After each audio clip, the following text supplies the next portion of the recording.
Dios les bendiga, queridos hermanos, gracias por estar con nosotros en esta noche. Siempre comenzamos con alguna noticia del día, ¿verdad? He sacado esta noticia de la BBC y dice 10 buenas noticias sobre la epidemia. Y es interesante porque hace una reflexión, bueno, tal vez no digo las 10, pero rápidamente, ¿verdad? Primero, que se ha identificado el virus específicamente. Dice que en 1981 se tardaron 2 años para identificar por primera vez cuál era el virus de inmunodeficiencia adquirida, SIDA. Entonces, esto es una ventaja porque se sabe específicamente qué virus es con el que se está peleando. Número 2, sabemos también cómo detectarlo, y esto habla acerca de las pruebas que ya en varias partes del mundo y en nuestro país están ya en manos de los gobiernos para comenzar a ver alguna situación de cómo detectarlo. Número 3, en China la situación está mejorando. Es más, ellos han manifestado que ya por lo menos para el mes de mayo, ellos van a tener ya controlada la situación. Es más, Vladimir Putin, el día de hoy, el presidente de Rusia, ha manifestado que en 3 meses ellos van a haber erradicado ya el virus, ¿verdad? Número 4, el 80% de los casos son leves. Si bien es cierto, por la gran cantidad de contagios que hay una gran cantidad de muertes. Pero aún así se compara con otros tipos de virus, como incluso el del SIDA, y se detecta que tiene una cantidad de mortalidad menor que el del mismo virus. Así que el número 6 no afecta a los menores de edad, ¿verdad? Aunque ya sabemos que se pueden enfermar, pero el porcentaje es una tasa mínima del 3%. Número 7, el virus se inactiva fácilmente. ¿Por qué razón?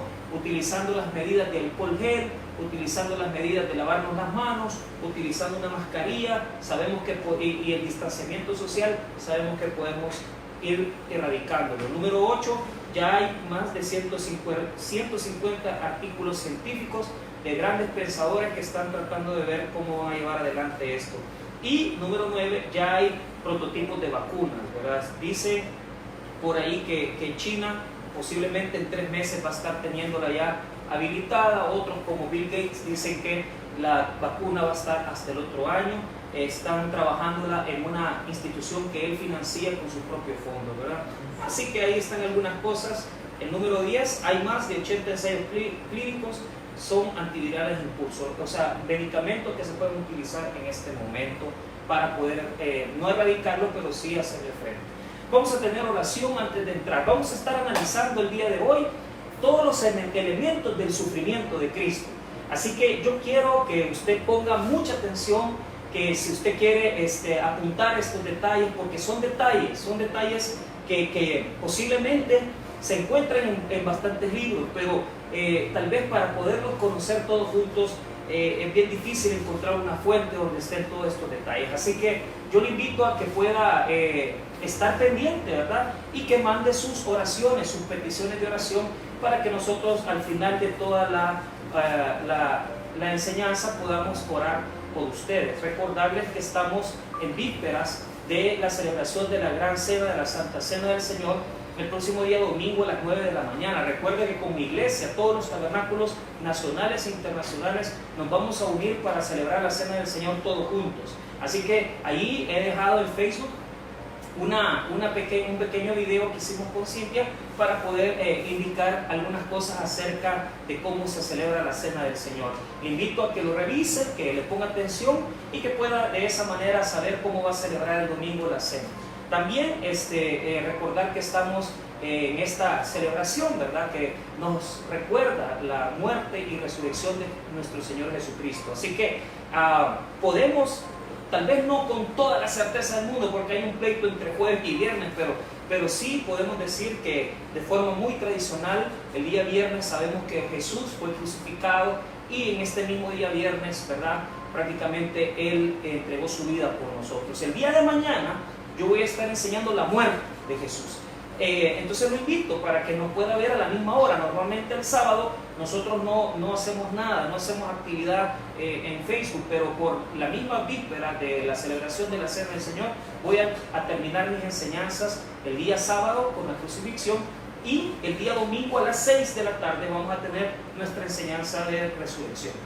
Así que le invito a que pueda estar pendiente de estas 3 enseñanzas que hemos dado, comenzando por el juicio de Jesús, siguiendo por la sentencia del juicio de Jesús, y número 3, el día de hoy, los tormentos o la pasión de Cristo, como usted quiera llamarla. Vamos a orar y vamos a dejar todo en las manos del Señor. Padre, en el nombre de Cristo Jesús, oramos para que seas tú ministrando nuestras vidas, llevándonos, Señor, a una reflexión, de tal manera que podamos entrar, Señor, en ese momento de tu sufrimiento, de tu dolor. Y de esta forma oramos para que puedas, Señor, respaldar al predicador, para que demos una buena enseñanza y para que podamos ser fortalecidos en nuestra fe a través de la palabra de Dios. En el nombre de Cristo Jesús. Amén y amén. Muy bien. Vamos a hablar un poco, vamos a hablar de la teología en lo que respecta al Jesús histórico. Después de platicar rápido, porque no voy a ser muy enfático en eso, voy a pasar directamente a los detalles del proceso. Y cuando haya visto los detalles del proceso, ya en la final de la sentencia, vamos a ver el detalle del versículo número 26. Vea bien, si usted quiere, podemos leerlo desde ya para dejarlo reflexionado.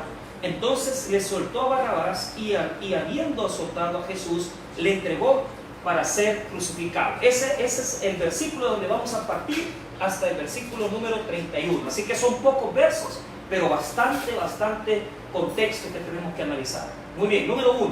El primer esqueleto del proceso de muerte y resurrección de Jesús no lo encontramos en los evangelios. Y esto lo he dicho en alguna otra enseñanza.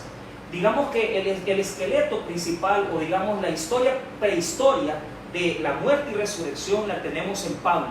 En la primera epístola de los Corintios, versículo número 3, nosotros podemos encontrar el resumen de cómo Pablo, que fue el primero en describir ciertamente la muerte de Jesús y su resurrección, él lo va a tocar en primer lugar, en 1 Corintios 15. Acuérdense que las epístolas de Pablo fueron escritas antes que los 4 evangelios. Por lo tanto, el primero que habla de la muerte de Jesús, el primero que tiene un acercamiento a ese juicio es Pablo, no son los evangelios, no es Mateo, Marcos, Lucas y Juan. Hemos recordado desde la segunda enseñanza que el primer evangelio escrito no es Mateo, es Marcos. Y podemos encontrar en Marcos, digamos, la primera exposición de lo que implicaría la primera enseñanza del núcleo de la muerte y resurrección de Cristo. Los eruditos están claros en el pensamiento de que lo primero que se escribió de los evangelios no fue el capítulo 1 de Marcos. Lo primero que se escribió fue el proceso de Jesús, el proceso de muerte, el proceso de la pasión y resurrección de Jesucristo. Eso fue lo primero que circuló.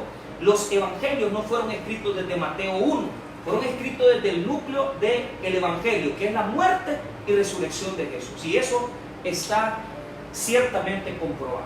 Ahora, algunas cosas importantes, como el hecho de poder ver algunas cosas muy generales. Hemos dicho de que aunque cumple con el requisito de poder decir que este núcleo de muerte y resurrección cumple con el principio histórico de dificultad, porque todos los eruditos modernos, ¿verdad?, están claros en el pensamiento que jamás sus discípulos pudieran haber puesto a su héroe sufriendo tremendas calamidades como las que sufrió Jesús. Entonces, ¿es histórico ese núcleo? ¿Es histórico el núcleo de la muerte y resurrección?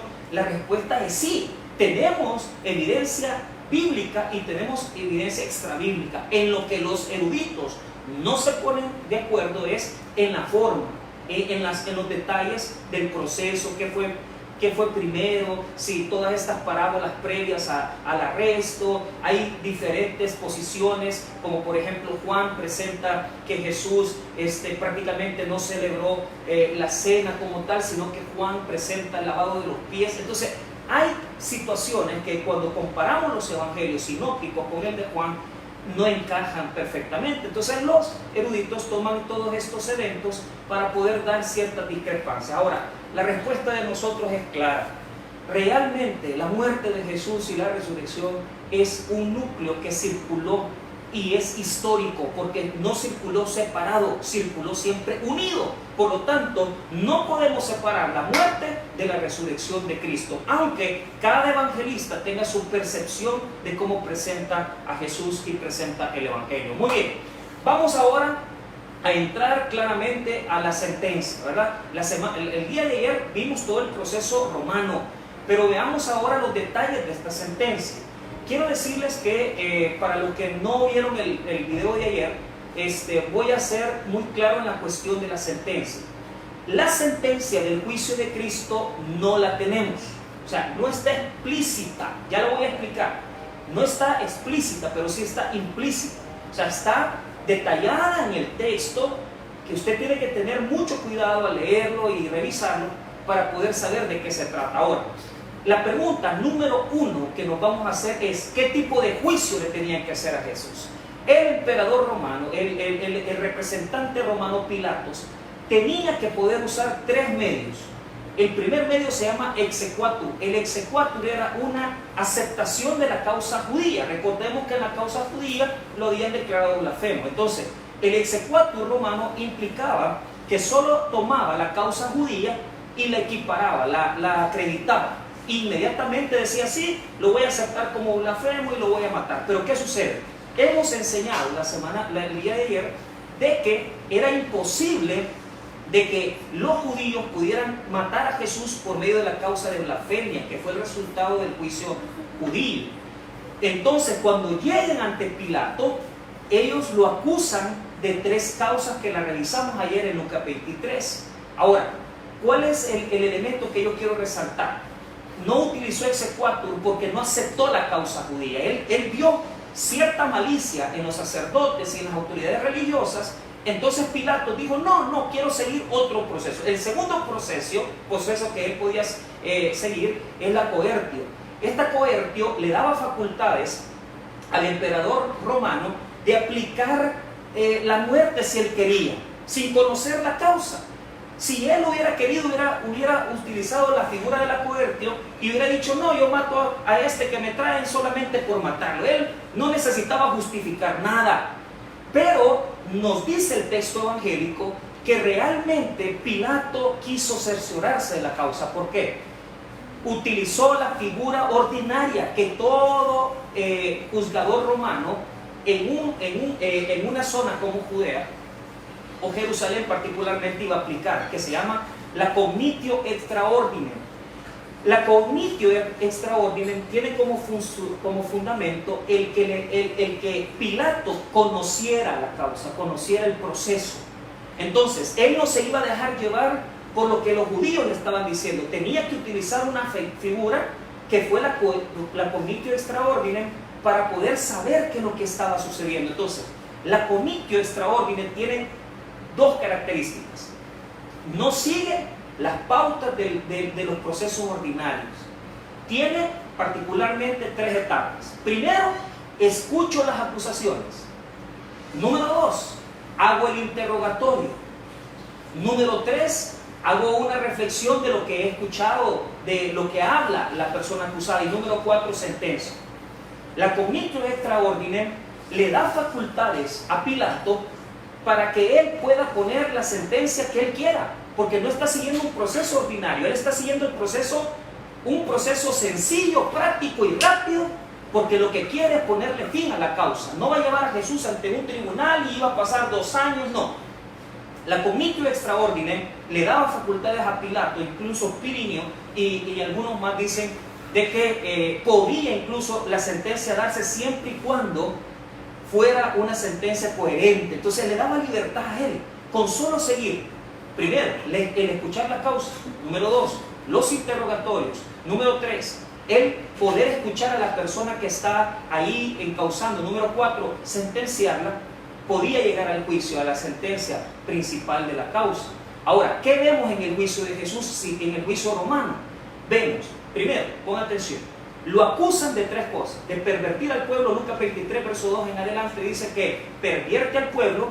2, impide pagar tributo. Y número 3, se declara rey, ¿verdad? Se establece como rey, se dice rey. Entonces, de las 3 causas, de las 3 imputaciones o cargos que que le imputaban a Jesús, una fue la que prosperó, la de declararse rey. ¿Por qué razón? Porque vemos en el Evangelio de Juan que él va a tener una audiencia aparte, un interrogatorio aparte, para preguntarle acerca de en qué consiste tu reino, si es físico, es espiritual. Entonces, Jesús en ese diálogo, en ese interrogatorio que va a tener con Pilatos, él va a decir que su reino no es de este mundo. Por lo tanto, se cumple la situación, porque ellos lo acusaron. 3 acusaciones, de las 3, una prosperó, que era la de considerarse rey. Ahora, aquí venimos a una situación importante. ¿Por qué razón? Él tenía que evaluar la culpabilidad de la persona. Y esto es interesante para nosotros, porque ¿cómo nosotros sabemos cuál fue la sentencia que le entregó Pilato a Jesús? Mire, nosotros solo podemos suponer, porque solamente hay una causa, y es la lesa majestatis. La laesa majestatis consistía en que la persona incurría en un delito en contra de Roma o de su pueblo o de sus ciudadanos como tal. La laesa majestatis es encausar a una persona porque esta persona se cree o se revela o es un revolucionario que no acepta las leyes romanas. Entonces, ¿por qué suponemos? Porque el texto que vamos a revisar nos dice de forma muy ambigua. Si usted quiere, revisémoslo en el versículo número 26. Mire la sentencia, solo para que la veamos. 26. Entonces, le soltó a Barrabás. Entonces, ahí está la primera acción. El texto dice, le soltó a Barrabás. Esa es la primera acción. Entonces, en este momento está sentenciando. Pero la palabra que estamos utilizando para nosotros saber que hubo una sentencia es la siguiente. Escuche lo que dice. Le soltó a Barrabás, y habiendo azotado a Jesús, le entregó para ser crucificado. Le entregó. La palabra que utilizan los evangelios para decir que está sentenciando es la palabra entregar.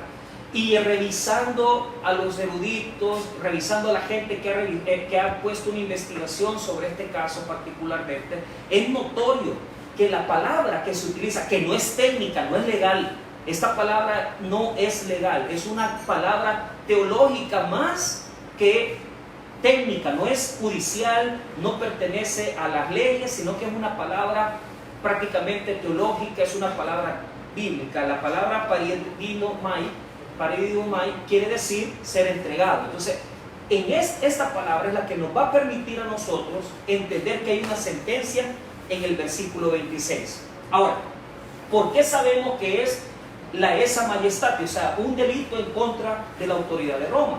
Porque cuando vemos la sentencia que se le pone a Jesús en la cruz, cuando dice, este es Jesús, el rey de los judíos, cuando habla del rey, o sea, cuando está señalando el rey, lo está haciendo de forma implícita, o sea, no está haciendo explícitamente diciendo, esta es la causa por la cual, o la sentencia que dictaminó Pilato.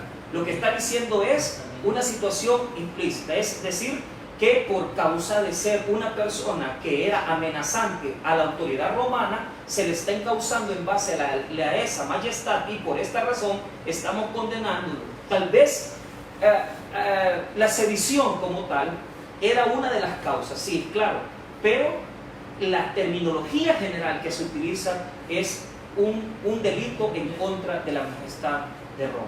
Es así como nosotros podemos ver que la sentencia. Ahora, veamos la conducta de Pilato. Fíjense que el día de ayer dejé comenzado esta concepción de Pilato. ¿Por qué razón? Porque el juicio tiene esta connotación interesante. Voy a hablar de 2 elementos importantes que posiblemente van a ayudarle a usted a clarificar un poco las ideas de lo que hablamos el día de ayer.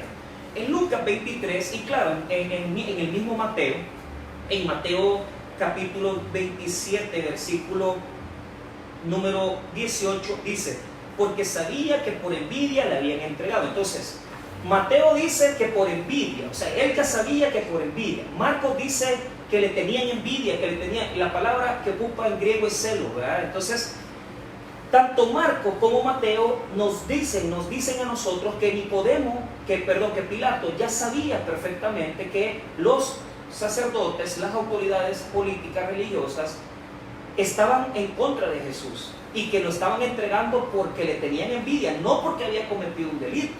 Pero ¿cuál es el punto? Lucas 23 me dice a mí que en 2 ocasiones, por lo menos, el texto revela que son 3 veces diferentes, que prácticamente Pilato dice que no ve culpa en él.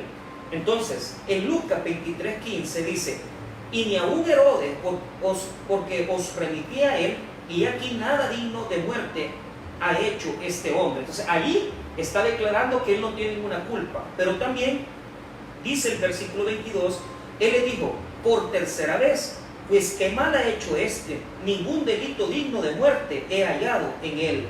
Le castigaré pues y le soltaré. Entonces, en 3 distintas ocasiones, Pilato dice que Jesús no tiene culpa. Entonces, ¿qué es lo que pasa? Ponga atención. ¿Cuál es la participación del pueblo? Porque en 2 ocasiones dice crucifícalo. Entonces, hay una figura muy utilizada, ¿verdad?, en lo que respecta a la cuestión de la terminología legal, ¿verdad? Entonces, cuando de repente una persona quería saber si juzgar o no a un personaje como Jesús, él tenía la potestad de poder preguntarle al pueblo y poder preguntarle si estaba teniendo alguna responsabilidad o no. Entonces, a esto se le llama la clamatio. La clamatio romana es que en los pueblos libres, el gobernador, el juzgador, preguntaba al pueblo, al populis, qué pensaba, si poder dejar libre o condenar al rey. Entonces, vea, tenemos un Pilato que sabe que Jesús no es culpable. Tenemos un Pilato que sabe y que en 3 ocasiones diferentes en el Evangelio de Lucas dice, este no tiene ninguna culpa. En el Evangelio de Mateo dice que por envidia. Pero él va a poner a Barrabás, como lo expliqué el día de ayer, y lo que va a querer es la clamatio. Pero ojo con eso, la clamatio romana solamente se podía ejercer en pueblos libres. O sea, en pueblos libres el gobernador podía preguntar, ¿quieren que lo deje libre o no lo dejo libre? Él está utilizando esta figura, pero la percepción, la participación que el pueblo tiene no es para poder liberar o no a Jesús. Ellos no pueden decidir. El único que puede decidir es Pilato. El único, y lo dejo claro, el único que puede decidir si dejar libre o no a Jesús es Pilato. Aunque el pueblo le dice crucifícalo, él podía haberlo soltado, exonerado y sentenciarlo exonerándolo. Pero ¿cuál es el punto? El pueblo tiene una clamatio, pero ellos no son un pueblo libre, son un pueblo que está bajo la autoridad de Roma. Ellos no son libres, ellos son esclavos de Roma. Entonces, la clamatio no surte efectos. Entonces, ¿por qué el evangelista la pone? ¿Por qué Mateo la pone? ¿Por qué pregunta? Por una razón. Lo que quiere presentarnos es que Pilato se deje influenciar por el pueblo. Pilato se deja influenciar por el pueblo. La aclamación del pueblo lo que sirve es para presionar a Pilato, pero como lo vimos el día de ayer, la esposa le manda un mensaje y en ese momento los sacerdotes y los religiosos y las autoridades políticas influencian al pueblo para que voten en contra de Jesús. Entonces, tenemos a un Pilato voluble, a un Pilato que se deja llevar por la nación. Él sabe que Jesús es inocente. Y como lo dije ayer, no es porque es buena gente, Pilato no es buena gente. Y revisamos su expediente el día de ayer, hoy lo vamos a volver a revisar, tal vez con más detalle. Pilato no es buena gente, no tenemos que creer que es que Pilato lo quería dejar libre. No, Pilato lo que no quería era hacerle caso a los judíos. Pilato lo odiaba. Entonces él anda buscando por todos los medios no ser responsable de la muerte de nuestro Señor. Pero ¿cómo lo va a hacer? El texto nos dice que en 3 veces él dice él no tiene culpa. Pero la gran declaración, la gran cobardía, porque no se le puede llamar de otra manera, es la que comete cuando se lava las manos. ¿Por qué razón? Porque cuando él se lava las manos, lo que él está invocando es una figura del Antiguo Testamento. Y en la figura del Antiguo Testamento establecida en Deuteronomio, lo que habla es cuando se mata a una persona. O sea, el simbolismo de lavarse las manos, si quieren lo leamos, porque de todas formas tenemos tiempo. Yo creo que nadie va a ir a hacer nada después de esto, va a que solo ir a dormir, si acaso. Escuche lo que dice Deuteronomio 21:1. Escuche lo que dice.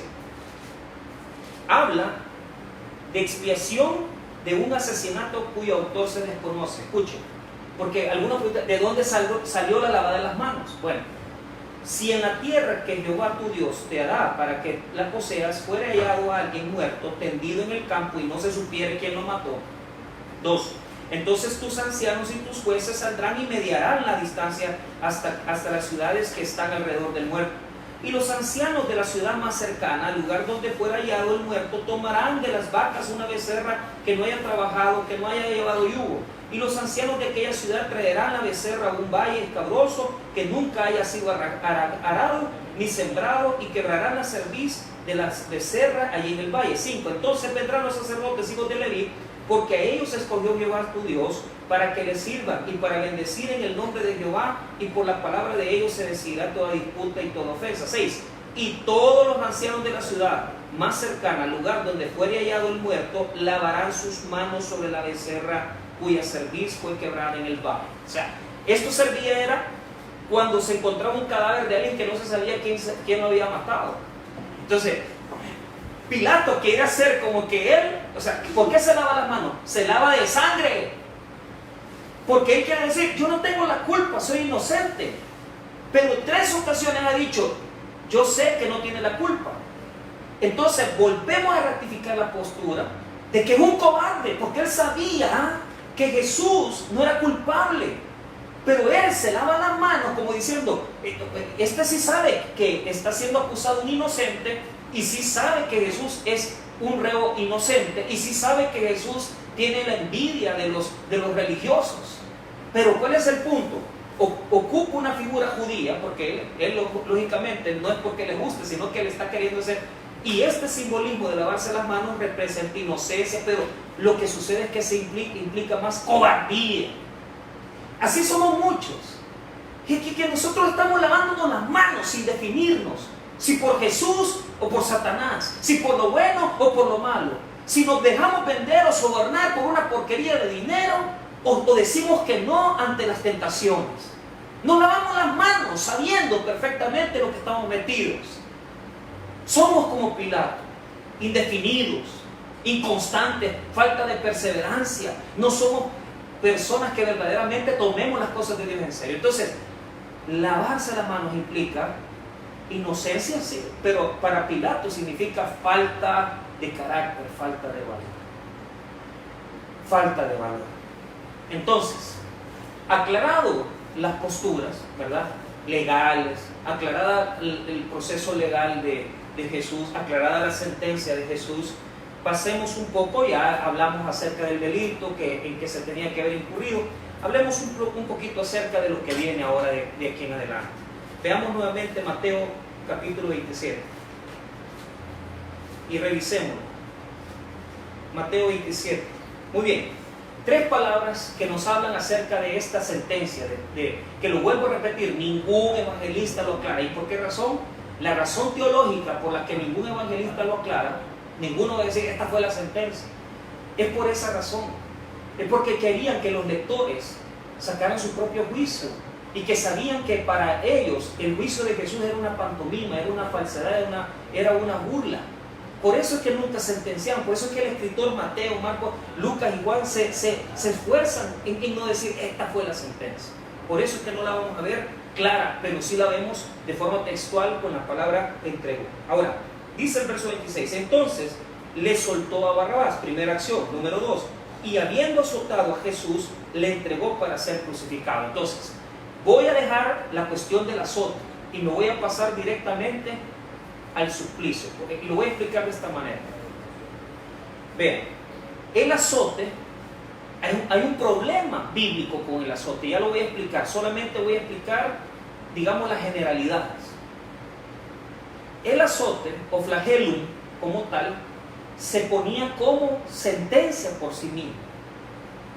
¿Cuál es el problema del juicio de Jesús? aquí están combinando dos cosas. Lo flagela y encima lo crucifica. Entonces aquí hay un problema que vamos a delimitar ya en un momento, pero no quiero irme hasta ahí. Quiero primero aclarar esto. Quiero primero aclarar estas cosas. Veamos las torturas a las que Jesús fue expuesto y después les explico lo de la flagelación. Veamos primeramente el versículo 27. Entonces los soldados del gobernador llevaron a Jesús al pretorio. El pretorio era, primero se utilizaba la palabra para hablar de las casas de Pilato, de las casas del gobernador, pero terminó siendo como el cuartel de donde estaban los soldados, el espacio donde ellos estaban.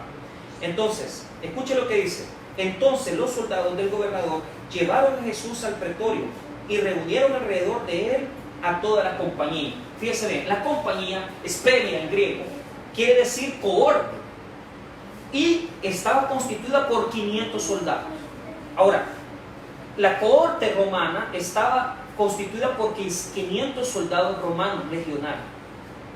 Pero los estudiosos han llegado a la conclusión que era muy difícil, porque la palabra esperia se vuelve a utilizar también en la captura de Jesús, cuando lo van a encarcelar. Entonces, lo que dicen, ¿cómo van a llegar 500 soldados a capturar a Jesús? Claro, lo que pasa es que ellos tenían dos tipos de corte. Una corte que era la legionaria, la corte romana, y la corte local, constituida por gente que ellos habían reclutado, samaritanos, gente odiosa. Entonces, a esta corte se está refiriendo, que no podemos decir que son 500, pero sí posiblemente había una multitud de hombres, por lo menos unas 200 soldados fácilmente. Entonces, llegan ellos, toman a Jesús, se los entrega Pilato a ellos, y dice, llevaron a Jesús al pretorio y reunieron alrededor de él a toda la compañía. Aquí viene la primera humillación. Ve el versículo 28. Y desnudándole, le echaron encima un manto de escarlata. Dos cosas: ver a nuestro Señor humillado, desnudo. Es humillante para un judío del siglo I, como para un hombre del 2020, 2021, 2019. Eso es humillante. Enfrente de toda la corte, 200 hombres. Digamos que la corte espera, si fuera la de 500 personas viendo la desnudez de mi Señor. Pero dice de que no les bastó eso. ¿Por qué razón? Porque van a conseguir, porque entre ellos, entre este grupo de personajes, era muy popular que los soldados de alto rango ocuparan algunos tipos de colores, ¿verdad? En sus mantos y en todos sus usos de ropa utilizaban colores púrpura que significaban una potestad dentro de la misma milicia. Entonces dice que le pusieron un manto, dice que le pusieron, echaron un manto de escarlata. O sea, el texto dice escarlata, Marcos dice que es púrpura, pero lo que quiere representar es realeza. Entonces, el manto era una cosa sucia que estaba ahí, yo no sé de qué soldado era, yo no sé de qué autoridad era, pero no era nuevo, era algo que tomemos esto y se lo lanzamos. Ahora, ¿qué es lo que van a hacer? Se van a burlar de él, pensando que es una burla, porque se están burlando de él, porque han escuchado que está siendo encausado como rey. Entonces, aquí tengo una base histórica, escúchese, la voy a leer. Según Filón, escritor de los judíos, en el año 38, para burlarse del rey Herodes Agripa, de visita en Alejandría, tomaron a un deficiente mental llamado Carabas y lo entronizaron en el gimnasio de la ciudad. Le pusieron una hoja en la cabeza, una hoja de papiro simulando una corona. Le cubrieron las espaldas con una alfombra como manto real y le dieron a sujetar una caña a modo de cetro. Luego, como en los mimos teatrales, unos jóvenes se pusieron en pie a ambos lados, imitando una guardia personal. Entonces, ellos tenían esa costumbre de burlarse de la gente, siendo como que es el emperador. Ellos no están queriendo burlarse de Jesús por ser Jesús. Ellos se quieren burlar porque quieren burlarse de la autoridad, quieren burlarse de la autoridad romana y quieren burlarse de él, que han oído que él es rey. Entonces, ¿qué es lo que van a hacer? Le van a poner este manto escarlata Primero lo desnudan frente a 200, 300 personas. Segundo, le ponen su manto escarlata, color púrpura, color rojo, color realeza. Y escuche lo que van a hacer. Versículo número 29. Y pusieron sobre su cabeza una corona tejida de espinas. Y esto es algo particular. Dos cosas importantes. Se ha encontrado, se llama corona espina tristis. Las espinas tienen 6 centímetros de largo a 8 centímetros. Y se encuentran en Jericó y en la zona de Palestina. Lo que nosotros pensamos, que hemos visto en la Edad Media la figura, es que a Jesús le pusieron una corona, ¿verdad? Como que fuera un César. Lo que se utilizaba era un casco de espinas, era amarrar un montón de espinas, ponérselo en la cabeza como casco. Es decir, no era una cosa que solo se lo presentaban aquí, sino que se lo ponían en toda la cabeza y le ponían una pita para jalarse. No era una cosa tal como lo vemos en la crucifixión, porque aquí hay otro detalle. La corona de espinas se la quitan cuando le ponen la cruz. Entonces es falso todo cuadro que se presenta con Jesús crucificado con una corona de espinas. No es certero. La Biblia dice en todos los evangelios que cuando ya le pusieron la cruz, le quitaron esta disque corona. No era una diadema, no era una cosa, era un casco que se le empujaba hacia abajo al reo para poderlo humillar. Entonces, cada una de las espinas le causaba un daño en su cabeza. Posiblemente una de esas espinas pudiera llegar hasta el hueso del cráneo, 7 centímetros. Pero no solamente eso, ya lo desnudaron, ya le pusieron el manto, ya ellos pusieron esta corona, que lo vuelvo a explicar, no la llevó a la cruz, sino que ahí mismo se la quitaron, y no era una corona en diadema, sino que era un casco de espinas que lo hacían amarrársela para estárselo jalando. Y dice el versículo número 29: y una caña en su mano derecha, e hincando la rodilla de delante de él, le escarnecían diciendo: salve, rey de los judíos. Una proscuneo se llama, o sea, se postraban, le pusieron una vara en su mano derecha para hacerlo pasar por rey. Y eso lo hicieron a mi Señor.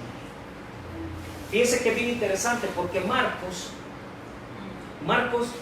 va a terminar diferente, porque para Marcos lo más trascendental, lo más humillante es que se encaran frente de él, porque se están burlando de él. Pero cuando vemos Mateo se va a guardar lo más difícil para el final. Cuando vemos Marcos 15, 18, dice al revés. Dice que terminan homenajeando, ¿verdad? Pero Mateo quiere enfatizar algo, que la humillación no era solamente así. Escuche lo que dice. Después que le han puesto la caña, en el verso 30 nos va a decir para qué van a ocupar la caña. El cetro figurado que le habían puesto en su mano. El 30 nos va a decir para qué la van a ocupar. Vea lo que dice: y escupiéndole, tomaban la caña y le golpeaban en la cabeza. Esto está en el griego en el modo imperfecto. Eso quiere decir que lo escupían y le golpeaban la cabeza. Le escupían en modo imperfecto, quiere decir que lo hacían repetidamente. No lo hicieron una sola vez, lo hicieron varias veces, escupiéndole su rostro y golpeándole la cabeza con la vara y humillándole. Se le decía a César: ave César. Pero a Jesús le decían: salve, rey del judío. Es humillante, escupiendo su rostro. Demuestras desprecio, demuestras que la persona que está enfrente de ti no vale nada. Y lo vuelvo a repetir, en el modo imperfecto lo que decía es que era la acción repetida. Y cuando vemos el Evangelio de Juan también habla de esta acción repetida. No fue uno, no fueron 2 soldados, fueron 3 soldados, fueron 20 soldados. Lo que puedo decirte es que le escupieron su rostro muchas gentes y le golpearon su cabeza una y otra vez. Pero esto es solo un sufrimiento, recuerda. que el primero que le golpeó la cara fue Anás, fue en el patio de Anás, el alguacil. Lo bofeteó por primera vez. Segunda vez, en el juicio judío, cuando estaba donde Caifás, dice Marcos que le taparon la cabeza y le pegaban la cara diciéndole profetiza, profetiza. En Marcos y en Mateo 26 se burlan de él por profeta, y en Mateo 27 se burlan de Jesús por rey. Nuestro Señor, nuestro Salvador, nuestro Rey, el Dios Todopoderoso, le taparon su rostro, le decían abofeteándolo, di quién, profetiza quién te golpeó. Y esto lo están ultrajando como rey. Los judíos lo humillaron y los romanos lo humillaron. 26 dice que fueron los judíos, en el 27 dice que los romanos. El mundo abofetea a Jesús y le escupe su rostro con sus vidas liberales, con su homosexualismo liberal. La gente le sigue escupiendo su rostro. Y no le importa su reino, que no te das cuenta que tú no eres rey de nada. La gente piensa que puede gobernar su vida, la gente piensa que puede definir su sexo, la gente piensa que su género puede cambiar, la gente piensa que puede venir, robar, hacer, mentir y hacer lo que quiera, porque ellos creen que son reyes de su vida. Yo quiero decirte algo, estos hombres estaban frente al Rey Todopoderoso Jesucristo, el que los va a juzgar en el final de los tiempos. Ahí el juicio va a cambiar. No va a ser Pilato el que va a juzgar a Jesús, es Jesús que va a juzgar a Pilato. Es Jesús que va a juzgar a estos hombres. Lo golpearon en la casa de Anás, lo golpeó frente al Sanedrín y Caifás. Herodes se burló de él, y los romanos le escupen su rostro. Pero dije yo que iba a dejar por último el azote, porque con esto quiero terminar la reflexión. El azote es una situación confusa, porque el Evangelio de Juan dice que lo azotó a la mitad, o sea, del proceso. Y Marcos y Mateo dicen que al final. Entonces, no se puede, yo quiero dejar claro esto. Vean, si lo están azotando a la mitad del proceso, se llama coercitio. La coercitio romana era utilizar el flagellum, el azote, el látigo, para poder obligar al reo a decir la verdad. Entonces, la forma de como Pilato lo azotó, si fue a la mitad, fue coercitio, era para sacarle verdades. No era porque algunos dicen es que Pilato lo que quería era que se compadecieran de él. Ya lo voy a explicar. No era tanto eso. Utilizando la coercitio, lo que quería era sacar la verdad al reo. Entonces, si se ocupa la mitad del juicio, es coercitio y sirve para sacar la verdad. Pero si se utiliza al final, o sea, cuando se va a sentenciar, se llama la verberatio romana. La verberatio romana es azotarlo, regulándole la muerte. O sea, los estudiosos no saben si fue, o sea, dónde ponerlo, pero sí sabemos que Lucas, Juan, lo ponen a la mitad, lo azotó. Pero si queremos ser coherentes con la historicidad del texto, tenemos que aceptar que era más seguro que lo azotara al final. Ahora, pastor, ¿fue a la mitad o al final? Le voy a decir la postura que se trabaja. La postura es que fue en las dos formas. O sea, lo azotaron a la mitad y lo azotaron al final. Y eso justificaría por qué se desmayaba cuando llevaba la cruz. ¿Por qué? Porque ni las escupidas, ni tampoco el que le pusieron el manto, ni tampoco que lo bofetearan, iba a quitarle la fuerza. Lo que le quitó la fuerza a Jesús para llevar el madero, que mañana vamos a hablar de eso, fue el desangramiento, fue los azotes que le metieron en la mitad y al final del juicio. Entonces, el coercitio es para sacar la verdad. Y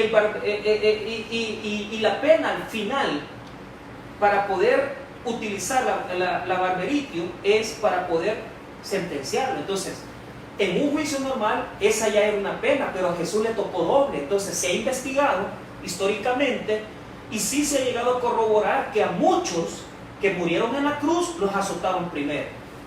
Entonces, antes no era así. Antes o era solo azote o era crucifixión. Pero para el tiempo de Jesús se utilizaban las dos medidas para poder aplicar la muerte. Entonces, ¿cuál es la diferencia? En la coercitio, o sea, solo para sacarle la verdad, se utiliza un flagellum, un látigo sencillo de 2 colas. Pero en la barberatio, que es la que ocuparon con Jesús, se ocupa el flagrum.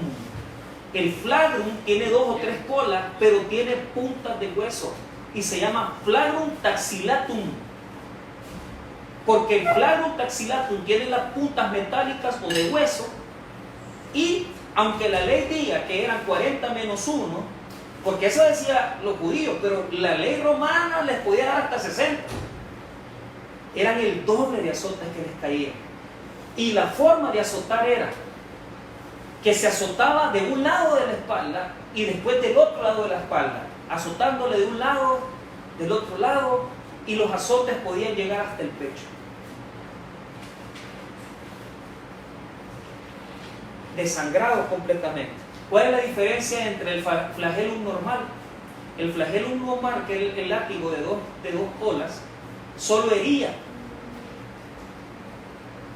Solo hería. Pero el flagrum taxillatum que ocuparon con Cristo no solo hería, despedazaba, arrancaba la piel.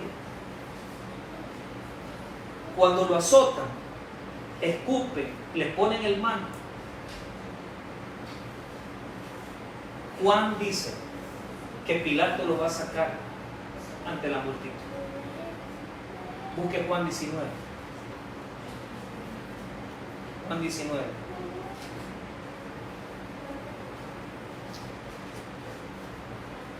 Dice así: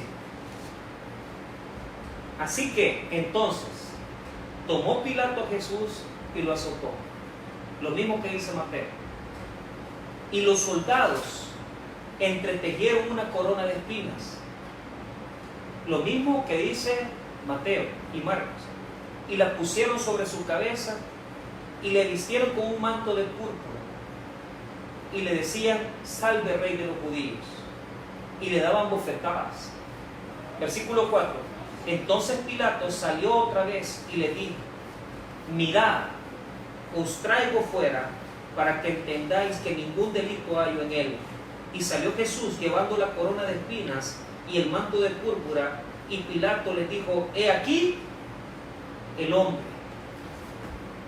Ahí está Jesús, desangrado, escupido, con una corona, semidesnudo. ¿Cómo se llama esto en latín? Ese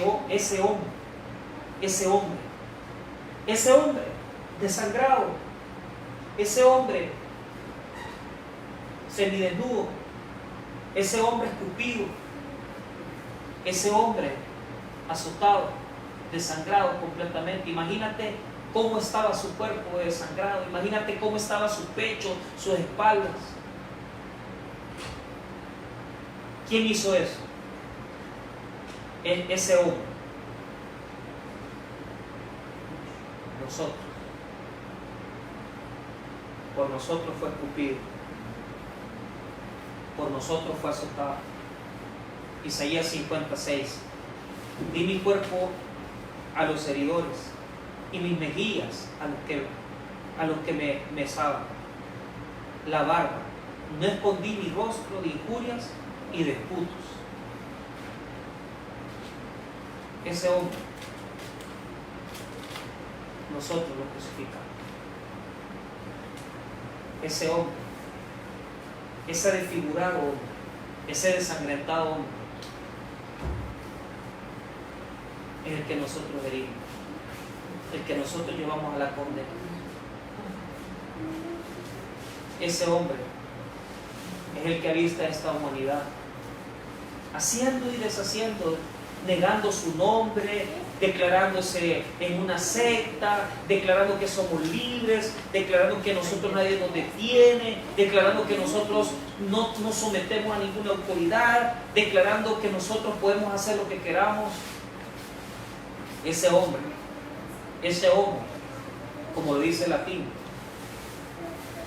nosotros lo desfiguramos, nosotros lo escupimos, nosotros lo deformamos, nosotros lo azotamos. Y escuche cómo termina Mateo 27:31. Después de haberle escarnecido, le quitaron el manto, le pusieron sus vestidos y le llevaron para crucificarle. Y aquí termina la tortura de Jesús. Aquí termina la tortura de Jesús. Como lo vuelvo a repetir, le quitaron